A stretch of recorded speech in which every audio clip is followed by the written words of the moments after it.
মহাপ্লাবনে নূহ নবী এত বড় নৌকা কিভাবে তৈরি করলেন, এবং কে সেই দানব যে একাই 10 জনের খাবার খেত, আর কেন সেই দানব নূহ নবীকে সাহায্য করেছিলেন? এছাড়াও নূহ নবীর নৌকায় কিভাবে ইবলিস শয়তান উঠলেন, এবং সে কেন শুকুর থেকে ইঁদুর সৃষ্টি করলেন, এবং সেই ইঁদুর কি করেছিল? এরপর কবুতর সেই খবর নবীকে দেওয়ার পর নূহ নবী পরে কি করলেন? এই সকল রহস্যময় ঘটনা জানবো আজকের ভিডিওতে। তাহলে চলুন শুরু করি আজকের ভিডিও। হযরত নূহ আলাইহিস সালাম অনেকদিন ধরে আপ্রাণ চেষ্টা করেও যখন তার জাতিকে ন্যায় ও সত্যের দিকে আনতে পারলেন না, তখন নিরাশ হয়ে তিনি আল্লাহর নিকট প্রার্থনা করলেন, হে আল্লাহ, তোমার এই অকৃতজ্ঞ বান্দাদের তুমি আর পৃথিবীতে বাঁচিয়ে রেখো না, এদের ধ্বংস করে দাও। আল্লাহ তাআলা হযরত নূহ আলাইহিস সালামের আবেদন মঞ্জুর করলেন। এরপর জিবরাইল আলাইহিস সালাম এসে হযরত নূহ আলাইহিস সালামকে বললেন, হে আল্লাহর নবী, আল্লাহ তাআলা বলেছেন ভয়াবহ বন্যায় সমস্ত দেশ ডুবিয়ে কাফেরদের ধ্বংস করে দিবেন। আপনি বিশাল একখানা জাহাজ তৈরি করুন, সেটিতে আপনার ঈমানদার উম্মতদের তুলে নিবেন। সেই সঙ্গে সকল পশু পাখির এক এক জোড়া করে এবং সকল উদ্ভিদের বীজ ও চারাগাছ জাহাজে তুলে নিবেন, কেননা যারা জাহাজে থাকবে শুধু তারাই রক্ষা পাবে, বাকি সকলে ধ্বংস হবে। এই বলে জিবরাইল আলাইহিস সালাম চলে গেলেন। এইদিকে নূহ আলাইহিস সালাম আল্লাহ তাআলার তরফ থেকে জাহাজ তৈরি করার নির্দেশ পেয়ে হয়রান হয়ে গেলেন, এবং তিনি চতুর্দিকে ছোটাছুটি করতে আরম্ভ করলেন। কোনো লোকজন, কোনো প্রয়োজনীয় মালপত্র, কোনো কিছুই তার জোগাড় নেই। তবুও আল্লাহ তাআলার নির্দেশ যথাসত্য কার্যকরী করতে হবে। তাই তিনি তার কয়েকজন অনুসারীদের কাছে গেলেন এবং তাদেরকে বললেন, আল্লাহ তাআলা আমাকে জাহাজ বানানোর আদেশ দিয়েছেন, তাই কি করব কিছু ভেবে পাচ্ছি না, তোমরা আমাকে এই কাজে সাহায্য করো। নূহ আলাইহিস সালামের কথা শুনে তার অনুসারীরা বলল, হে আল্লাহর নবী, আমরা আপনাকে সব ধরনের কাজে সহযোগিতা করব, বলুন এখন আমাদের কি করতে হবে? হযরত নূহ আলাইহিস সালাম বললেন, তাহলে চলো আমার সঙ্গে। এরপর তারা সকলে নবীর কথা মতো চলতে শুরু করলো। অতঃপর হযরত নূহ আলাইহিস সালাম তার রোপা গাছটির নিকট গিয়ে যা দেখলেন তাতে তিনি অবাক হয়ে গেলেন, কারণ তিনি দেখলেন যে মাত্র কয়েক বছরের মধ্যে যে ক্ষুদ্র ডালটি তিনি রোপণ করেছিলেন তা একটি বিশাল বৃক্ষে পরিণত হয়েছে। গাছটি 600 গজ লম্বা এবং 400 গজ বিস্তৃত হয়ে মানুষের একটি প্রদর্শনী বস্তুতে পরিণত হয়েছে, এবং বহু দূর দূরান্ত থেকে মানুষ এসে গাছটি দর্শন করছে। হযরত নূহ আলাইহিস সালামের ভক্তদের মধ্যে এক ব্যক্তি ছিল অসাধারণ শক্তির অধিকারী, তার নাম ছিল আহম। সে একসাথে কয়েকশো মানুষের সাথে লড়তে ভয় পেত না। হযরত নূহ আলাইহিস সালাম যখন গাছ কাটার জন্য সেখানে উপস্থিত হলেন, তখন আহমও তার সাথে ছিল। গাছটি কাটার সময় এলাকার বহু লোক এসে গাছটি কাটতে বাধা প্রদান করলো এবং বলল, এই গাছটি আমাদের প্রদর্শনীয় বস্তু, আপনি এটাকে কাটতে পারবেন না। তখন হযরত নূহ আলাইহিস সালাম বললেন, গাছ কাটার জন্য আমাকে আল্লাহ তাআলা নির্দেশ দিয়েছেন, অতএব গাছটি আমাকে কাটতেই হবে। এমন সময় কয়েকজন ছেলে এসে হযরত নূহ আলাইহিস সালামের হাত থেকে অস্ত্র কেড়ে নিল।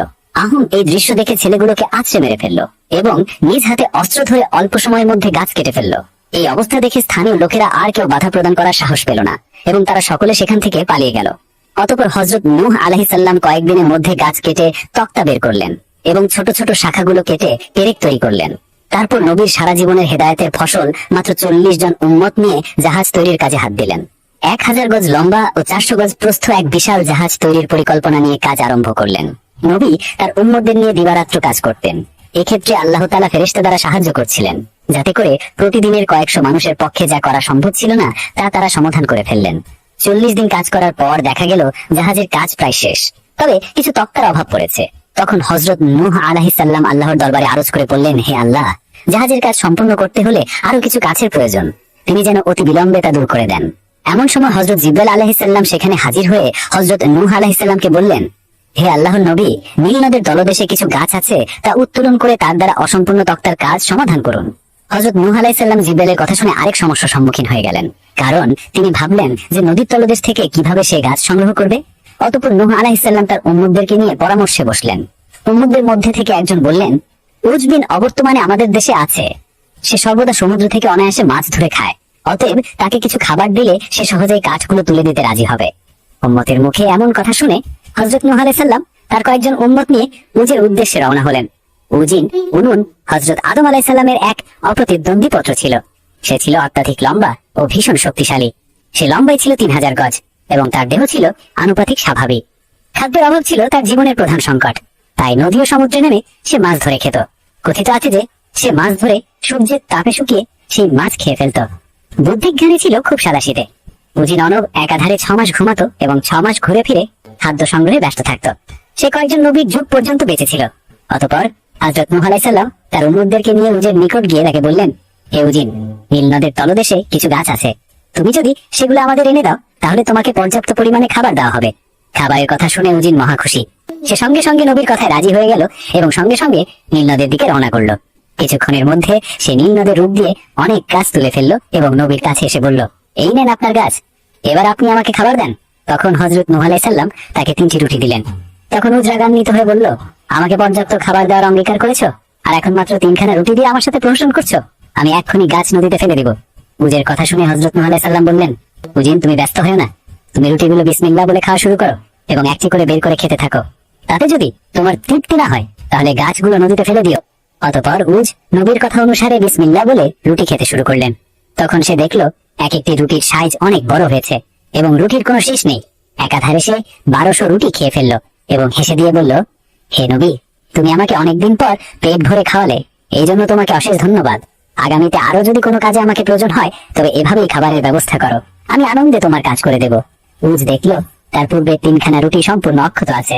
সে তখন হযরত নূহ আলাইহিস সালামকে বলল, এই রুটি 3খানা আমি নিয়ে যাব। হযরত নূহ আলাইহিস সালাম বললেন, হ্যাঁ, ওটা তোমারই রুটি, তুমি নিয়ে যাও, তবে মনে রেখো এই রুটিতে তোমার অনেক দিন চলবে। ফলে উজ খুশি মনে রুটি নিয়ে সেখান থেকে চলে গেল। অতঃপর হযরত নূহ আলাইহিস সালাম উজের উঠানো গাছগুলো তার সঙ্গীদের দ্বারা বহন করে নৌকা বানানোর স্থানে ফিরে এলেন এবং অতি সত্বর তক্তা করে জাহাজের অসমাপ্ত কাজ আরম্ভ করে দিলেন। সপ্তাহখানেকের মধ্যে তিনি জাহাজের সম্পূর্ণ কাজ সমাধান করে ফেললেন। এদিকে দেশের হাজার হাজার মানুষ জাহাজ নির্মাণের খবর শুনে প্রতিদিন দেখতে আসতো এবং বিদ্রুপের হাসি দিয়ে বলতো, এ নবী মরুভূমির মধ্যে জাহাজ তৈরি কাজটি একটা হাস্যকর ব্যাপার ছাড়া আর কি হতে পারে। এই বলে তারা আবার সেখান থেকে চলে যেত। অতঃপর জাহাজ নির্মাণের কাজ সমাপ্ত করে হযরত নূহ আলাইহিস সালাম আল্লাহ তাআলার পরবর্তী নির্দেশের অপেক্ষা করতে লাগলেন। এভাবে কয়েকদিন পার হয়ে গেল। হঠাৎ একদিন দেখা গেল কারা যেন রাতের অন্ধকারে জাহাজের মধ্যে পায়খানা প্রসাব করে সর্বনাশ করেছে। হযরত নূহ আলাইহিস সালামের আর বুঝতে বাকি রইল না এটা কাদের কাজ। তিনি দুর্বল, এদের সাথে মোকাবেলায় অগ্রসর হওয়া তার পক্ষে সম্ভব নয়। তাই তিনি আল্লাহ তাআলার দরবারে নালিশ করে রাখলেন। অন্যদিকে বিধর্মীয় আলোচনা করলো যে প্রতিদিনই তারা নৌকায় মলমূত্র করে আসবেন। তাই তারা উল্লাস করে জাহাজে পায়খানা করতে আরম্ভ করলো। দিন দিন তাদের সংখ্যা বৃদ্ধি পেল। এখন শুধু রাতেও নয়, দিনের বেলাতেও দলে দলে মানুষ এসে জাহাজে পায়খানা প্রসাব করে যেতে থাকে। একাধারে 15 দিন যাবত এভাবে চলার পর দেখা গেল পায়খানা ও প্রসাবের জাহাজ প্রায় ভর্তি হয়ে গেছে। হযরত নূহ আলাইহিস সালাম মাঝে মাঝে এসে দূর থেকে দৃশ্য দেখে যান এবং বুক ভাসিয়ে কাঁদতে থাকেন।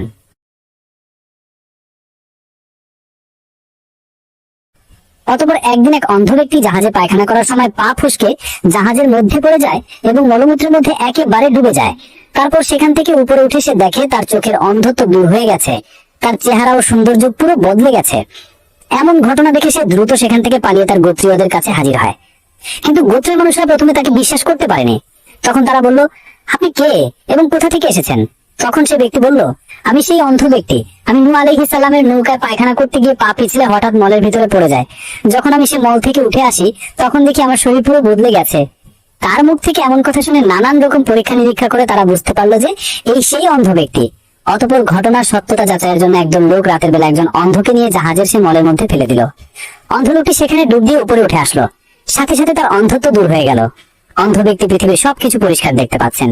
পরপর 2টি অন্ধ ব্যক্তি দৃষ্টিশক্তি ফিরে পেল। এবার দেশে এক ভীষণ আলোড়ন সৃষ্টি হলো। এখন আর কেউ সেখানে পায়খানা করার জন্য যায় না, এখন সেখানে অন্ধদের যাতায়াত আরম্ভ হয়। সেই জাহাজে যেই ডুব দিয়ে আসে তারই অন্ধত্ব দূর হয়ে যায়। প্রতিদিন শত শত অন্ধ ব্যক্তিরা আরোগ্য লাভ করার পরে পঙ্গু, অচল, লুলা এই জাতীয় আক্রান্ত ব্যক্তিরা জাহাজের মলমূত্রের মধ্যে ডুব দিতে আরম্ভ করলো। আল্লাহর মহিমায় তারাও আরোগ্য লাভ করলো। এরপর আরম্ভ হয় অন্যান্য ব্যাধিগ্রস্ত লোকদের যাতায়াত। তারাও ক্ষণিকের মধ্যে আরো গোলাপ করতে লাগলো। তখন দেশ বিদেশ থেকে মানুষের ঢল নেমে আসতে আরম্ভ করলো। শুধু মলমূত্রের ডুব দিয়ে তারা ফিরতো না, বরং পাত্র ভরে ভরে মলমূত্র নিয়ে যেতে আরম্ভ করলো। সপ্তাহখানিকের মধ্যে জাহাজের ভিতর সব মলমূত্র শেষ হয়ে গেল। এরপরে যারা দেশ বিদেশ থেকে আসলো তারা জাহাজ ধুয়ে পানি নিতে আরম্ভ করলো। শেষের দিকে ধুয়ে মুছে নেওয়ার ক্ষেত্রে ভীষণ প্রতিযোগিতা ও কারাকারি আরম্ভ হলো। 15 দিন অতিবাহিত হওয়ার পরে জাহাজ যখন সম্পূর্ণ পরিষ্কার হয়ে গেল তখন আল্লাহ তাআলা হযরত নূহ আলাইহিস সালামকে আদেশ দিলেন যে তোমার খাঁটি উম্মতদেরকে এবং পৃথিবীর সমস্ত পশু পাখি থেকে এক এক জোড়া করে জাহাজে ওঠাও। হযরত নূহ আলাইহিস সালাম আল্লাহর নির্দেশ শুনে খুবই বিব্রত বোধ করলেন, কারণ পৃথিবীর বিভিন্ন স্থানে বিভিন্ন প্রাণীর বসবাস। অর্থাৎ সারা পৃথিবী ঘুরে অল্প সময়ের মধ্যে কিভাবে এগুলো তিনি সংগ্রহ করবেন, বিষয়টি তার কাছে অত্যন্ত কঠিন বলে মনে হতে লাগলো। তখন হযরত জিবরাইল আলাইহিস সালাম নবীর কাছে উপস্থিত হয়ে বললেন, এই ব্যাপারে আপনি আদৌ চিন্তাযুক্ত হবেন না, আল্লাহ তাআলা এই বিষয়ে আপনাকে সাহায্য করবেন। এই কথা শুনে নবী আশ্বস্ত হলেন। নবীকে আরো বলা হলো, আপনি বিলম্ব না করে অতি সত্বর এই কাজটি সমাধান করুন, কারণ কয়েকদিন পরে এক মহাপ্লাবন আসছে, তাতে পৃথিবী তলিয়ে যাবে। অতঃপর নবী আল্লাহ তাআলার নির্দেশক্রমে নানান জায়গায় সফর আরম্ভ করলেন এবং সকল জায়গা থেকে সম্ভব সকল প্রাণী ও বৃক্ষ সংগ্রহ করতে আরম্ভ করলেন। আত্মীয় স্বজনদের মধ্যে মহাবিপদের পূর্বাভাস দিলেন এবং জাহাজে অবস্থান গ্রহণের জন্য বললেন। কিন্তু আত্মীয় স্বজনরা তার কথার প্রতি তেমন একটা গুরুত্ব দিলেন না। ফলে তিনি সেখান থেকে চলে গেলেন। ইতিমধ্যে দেখা গেল বন জঙ্গল থেকে বিভিন্ন জাতের প্রাণীরা কোনো ভয় ভীতি না রেখে জাহাজের নিকটে এসে ভিড় জমিয়েছে। হযরত নূহ আলাইহিস সালাম জাহাজের নিকটে এসে প্রাণীদেরকে তাকে নির্দিষ্ট স্থানে উঠিয়ে নিলেন এর মধ্যে হযরত নূহ আলাইহিস সালামের আত্মীয় স্বজনদের সংখ্যা ছিল খুবই কম। এমনকি হযরত নূহ আলাইহিস সালামের ছেলে কেনান জাহাজ উঠতে রাজি হলো না। হযরত নূহ আলাইহিস সালাম বারবার তাকে বললেন। সর্বশেষে হযরত নূহ আলাইহিস সালাম ক্রোধান্বিত হয়ে ছেলেকে বললেন, ওরে শয়তান, জাহাজে ওঠ। এই কথা বলার সাথে সাথে ইবলিস সকলের অলক্ষ্যে লাফ দিয়ে জাহাজে উঠে বসলো, কিন্তু কেনান আর উঠলো না। তখন তিনি নিরুপায় হয়ে আল্লাহর দরবারে আরজ করে বললেন, হে আল্লাহ, তুমি একসময় আমাকে বলেছিলে যে আমার পরিবারবর্গকে ধ্বংসের কবল থেকে রক্ষা করবে, সে মর্মে আমার সন্তান কেনানকে রক্ষা করো। আল্লাহ তাআলা তার উত্তরে বললেন, তুমি আল্লাহর নবী আর কেনান কাফের, অতএব সে তোমার পরিবারবর্গের লোক হবার যোগ্য নয়, তার কথা ছেড়ে দাও। এমন সময়ে তীব্র ও প্রচন্ড ঝড় বৃষ্টি শুরু হলো। দেখতে দেখতে মাটির উপর অনেক পানি জমে আসলো।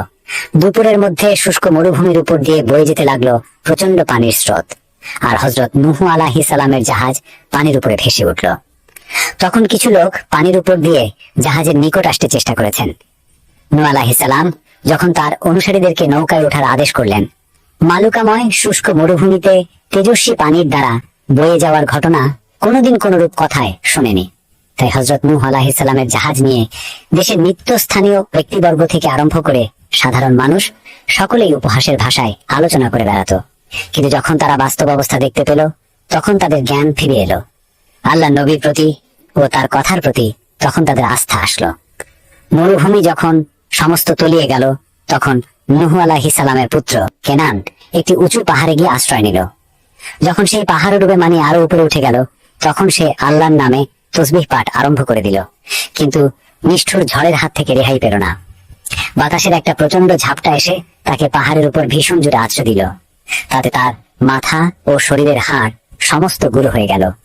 তার লাশ পানিতে ভেসে চলল এক অজানা আদেশের উদ্দেশ্যে। হযরত নূহ আলাইহিস সালাম তার সঙ্গী সাথীদের ও জীবজন্তুদেরকে নিয়ে জাহাজে নিরাপদে ছিলেন। জাহাজ নিজ গতিতে কোথায় যাচ্ছিল তার কোনো খোঁজ খবর রাখে না।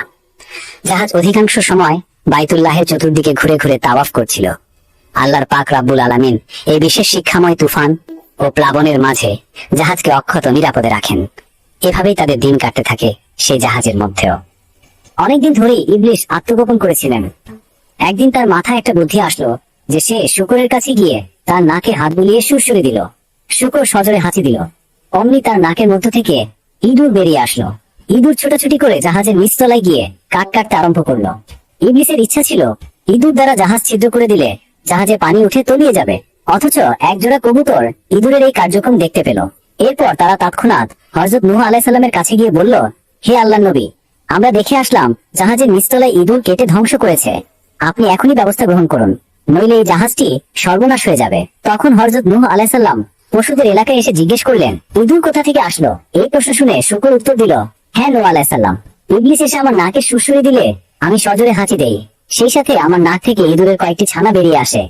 ইবলিস পৃথিবীতে থাকা অবস্থায় ক্ষুদ্র ক্ষুদ্র কয়েকটি ইঁদুরের ছানা আমার নাকের মধ্যে গুঁজে রেখেছিল। সেই ইঁদুরগুলি সম্ভবত আমার নাক দিয়ে বেরিয়ে আসে।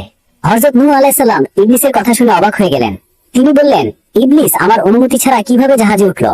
তখন হযরত নূহ আলাইহিস সালাম ইবলিসকে তলব করলেন। ইবলিস তার সামনে এসে হাজির হলেন। তিনি তাকে জিজ্ঞেস করলেন, হে ইবলিস, তুমি আমার অনুমতি ব্যতীত কিভাবে আমার জাহাজে উঠলে? তখন ইবলিস বলল, হে আল্লাহর নবী, আমি আপনার আদেশ ব্যতীত জাহাজে উঠিনি। যখন আপনি আপনার সন্তান কিনানকে জাহাজে ওঠার জন্য শেষবারের মতো বলছিলেন, তখন তাকে গালি স্তরে বলছিলেন, ওঠ শয়তান ওঠ, তখন আমি আপনার সেই কথাটিকে আমার জন্য আদেশ মনে করে জাহাজে উঠে পড়ি। অতএব আপনি কোনোভাবে আমাকে অবৈধ অনুপ্রবেশকারী বলতে পারবেন না। হযরত নূহ আলাইহিস সালাম ইবলিসের এই কথা শুনে একেবারে নির্বাক হয়ে গেলেন। অতঃপর নূহ আলাইহিস সালাম জাহাজের নিরাপত্তার জন্য চিন্তা করতে লাগলেন। এরপর তিনি বাঘের কাছে গিয়ে তার শরীরে হাত বুলিয়ে দিলেন, আর সাথে সাথে বাঘের শরীর থেকে সৃষ্টি হলো বিড়ালের। অতঃপর তিনি বিড়ালকে হুকুম দিলেন, হে বিড়াল, ইঁদুরকে আমার নিকট ধরে আনো। হযরত নূহ আলাইহিস সালামের আদেশে বিড়াল ইঁদুরকে ধরে নূহ আলাইহিস সালামের সামনে উপস্থিত করলো। ইঁদুরগুলো নূহ আলাইহিস সালামের সামনে উপস্থিত হয়ে কাকুতি এবং মিনতির সাথে আরজ করলো, হে আল্লাহর নবী, আমরা ইবলিসকে জাহাজের একজন গুরুত্বপূর্ণ ব্যক্তি মনে করেছিলাম। সে আমাদেরকে জাহাজ কাটার আদেশ দিয়েছিল। তার আদেশেই আমরা জাহাজ কাটা আরম্ভ করি। এখন আমরা আমাদের ভুল বুঝতে পেরেছি। অতএব আমাদের ভুলের জন্য আপনি আমাদের ক্ষমা করে দিন এবং আল্লাহর দরবারে আমাদের জন্য ক্ষমা প্রার্থনা করুন। হযরত নূহ আলাইহিস সালাম ইঁদুরের কথা শুনে বুঝতে পারলেন ইঁদুরের কোনো দোষ নেই, সব দোষ ছিল ইবলিসের। তাই তিনি তাদেরকে ক্ষমা করে দিলেন। এদিকে দীর্ঘ 40 দিন যাবৎ আকাশ থেকে অবিরাম বৃষ্টি বর্ষিত হতে লাগলো এবং মাটি ফুঁড়ে পানি উঠতে লাগলো। যখন সারা পৃথিবী পানির অতল তলে তলিয়ে গেছে, তখন শুধুমাত্র হযরত নূহ আলাইহিস সালামের জাহাজখানি ছোট্ট একটি কচুরিপানার ন্যায় উপরে ভাসমান ছিল। দিগন্তহীন জলরাশির মাঝে আর কোনো কিছুরই অস্তিত্ব ছিল না। হযরত নূহ আলাইহিস সালামের জাহাজটি একটানা 6 মাস 8 দিন পানির উপর ভেসেছিল। তারপরে আল্লাহ তাআলা আসমানকে বৃষ্টি বর্ষণ বন্ধ করতে বললেন এবং জমিনকে পানি গ্রাস করতে বললেন। তখন ধীরে ধীরে পানি কমতে আরম্ভ করলো এবং বাতাসের গতি স্তব্ধ হয়ে আসলো। এই সময় হযরত নূহ আলাইহিস সালামের জাহাজটি জুদি পর্বতে এসে স্থির হলো। আস্তে আস্তে অন্যান্য পর্বতমালার চূড়াগুলো দৃশ্যমান হতে লাগলো। হযরত নূহ আলাইহিস সালামের জাহাজ পর্বতে এমন ভাবে আটকে গেল যাতে সকল প্রাণীর ওঠানামা করা সহজ হয়ে যায়। এরপর হযরত নূহ আলাইহিস সালাম তার উম্মতদেরকে সহকারে সেই পর্বতের চূড়ায় অবতরণ করলেন। কিন্তু তাদের কাছে পৃথিবীর অবস্থা সম্পর্কে এখনো কোনো সংবাদ ছিল না। তাই হযরত নূহ আলাইহিস সালাম পৃথিবীর অবস্থা পর্যবেক্ষণ করার জন্য কবুতরকে পাঠালেন। নূহ আলাইহিস সালামের আদেশ পেয়ে কবুতর পৃথিবীর জমিনে অবতরণ করলো এবং সে দেখতে পেল পৃথিবীর জমিন থেকে পানি শুকিয়ে গেছে। এরপর সে আল্লাহ নবীকে গিয়ে বলল, হে আল্লাহ নবী, পৃথিবীর জমিন থেকে পানি শুকিয়ে গেছে, এখন পৃথিবীর জমিন বসবাসের উপযুক্ত হয়ে উঠেছে। কবুতরের কাছ থেকে সংবাদ লাভ করার পরে হযরত নূহ আলাইহিস সালাম তার উম্মত সহকারে পৃথিবীর জমিনে অবতরণ করেন এবং অন্যান্য জীবজন্তুদেরকে তিনি নামিয়ে দিলেন। পৃথিবীর বিভিন্ন জীবজন্তু হযরত নূহ আলাইহিস সালামের নৌকা থেকে নেমে নিজ নিজ গন্তব্যের উদ্দেশ্যে যাত্রা করে। আল্লাহ নবীর উম্মতেরা পৃথিবীর জমিনে চতুর্দিকে তাকিয়ে দেখতে লাগলেন। তারা দেখলেন পৃথিবীর জমিনে কোথাও কোনো কিছু চিহ্ন মাত্র নেই, সর্বত্র পরিষ্কার হয়ে গেছে। এমন সময় ইবলিস হযরত নূহ আলাইহিস সালামের কাছে এসে বললেন, হে নবী, আপনি আমার অনেক বড় উপকার করেছেন এবং আমার জীবন রক্ষা করেছেন। এজন্য আপনি আমাকে বলুন, আমি আপনার কি খেদমত করতে পারি। হযরত নবী হযরত নূহ আলাইহিস সালাম বললেন, হে ইবলিস শয়তান, তুমি আমার সামনে থেকে বিদায় হয়ে যাও, তোমার কোনো খেদমত আমার প্রয়োজন নেই। আল্লাহ নবীর এই কথা শুনে ইবলিস আবার বললেন, হে আল্লাহ নবী, আমি আপনার কোনো ক্ষতি করতে চাই না, যেহেতু আপনি আমার একটি উপকার করেছেন, তাই আমিও আপনার একটি উপকার করতে চাই। তখন হযরত নূহ আলাইহিস সালাম ইবলিসকে বললেন, আচ্ছা, পৃথিবীর যখন কোনো মানুষকেই তুমি রেহাই দাওনি, তখন তুমি আমার কি ক্ষতি করেছো বলতে পারো? শয়তান বলল, নবী, আপনার কোনো ক্ষতি সাধনের চেষ্টা আমি কখনোই করিনি। তবে একদা রাত্রিবেলায় উট পাখির গোশত দিয়ে উত্তম রূপে খাওয়া দাওয়া সেরে আপনি ঘুমিয়ে গিয়েছিলেন। সেদিন আমি আপনার ঘুমের গভীরতা সৃষ্টির জন্য নানা রঙের স্বপ্নে আপনাকে বিভোর করে রেখেছিলাম, যাতে করে আপনার নামাজ কাজা হয়ে যায়। হযরত নূহ আলাইহিস সালাম এই কথা শুনে বললেন, আস্তাগফিরুল্লাহ, আমি আর জীবনে পেট ভরে ভাত খাবো না। শয়তান নবীর কথা শুনে বলল, আস্তাগফিরুল্লাহ, আমিও আর মানুষকে সত্যি কথা বলবো না। এরপরে হযরত নূহ আলাইহিস সালাম ইবলিসকে বললেন, এখন তুই যা, তোর আর আমার কোনো খেদমতের প্রয়োজন নেই, ইনশাআল্লাহ আগামীতেও প্রয়োজন হবে না। তখন শয়তান বিদায় হয়ে গেল। অতঃপর হযরত নূহ আলাইহিস সালামের সন্তানেরা ও তার উম্মতেরা পুনরায় পৃথিবীতে বসবাস করতে লাগলো। আল্লাহর নবী হযরত নূহ আলাইহিস সালাম একাধারে 950 বছর জীবিত থেকে দ্বীনের প্রচার করে যদি পাহাড়ে ইন্তেকাল করেন এবং সেখানে মসজিদের পাশে তাকে দাফন করেন।